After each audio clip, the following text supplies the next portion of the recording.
Here's a very interesting and searching one, I think. To what extent is the dependability of the Church compromised by the ongoing reduction in clergy and widening of responsibility for more and more parishes? Another questioner asks, in view of falling attendances at village churches, is the way forward to amalgamate with other local Christian groups?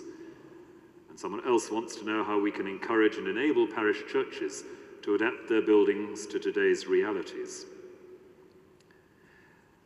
And I take those as connected because they're all about the actual practical forms of witness. The parish church in so many communities is a mixed blessing, but it's a blessing.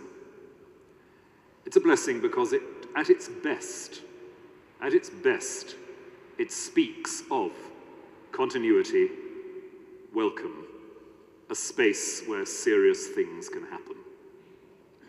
And that's what makes the parish church a treasure.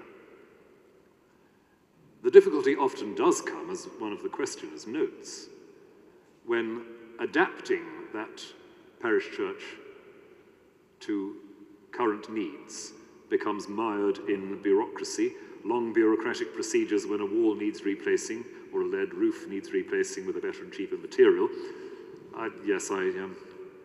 I am still a diocesan bishop, so I do know some of these problems. But I think under that is a question how the church building becomes a witness of dependability. Now, that requires, and it's a challenge, a very high level of responsibility from worshipping congregations. The responsibility not only to sustain the presence of the body of Christ in the community, but in their own lives to show something of this.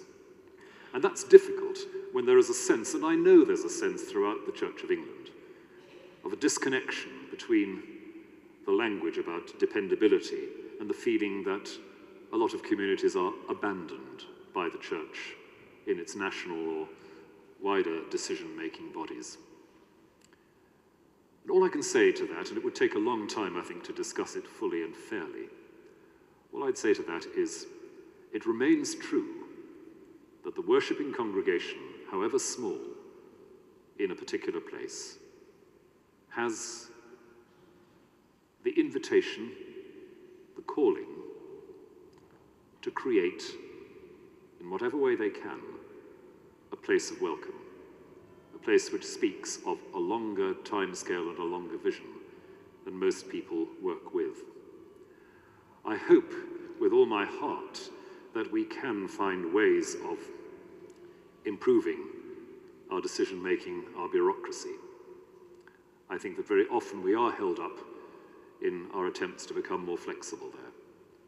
And I think there are real and very specific challenges around about how we share buildings and resources with other churches. The Bishop and I have talked quite a bit about this in this context and in others in the Church of England.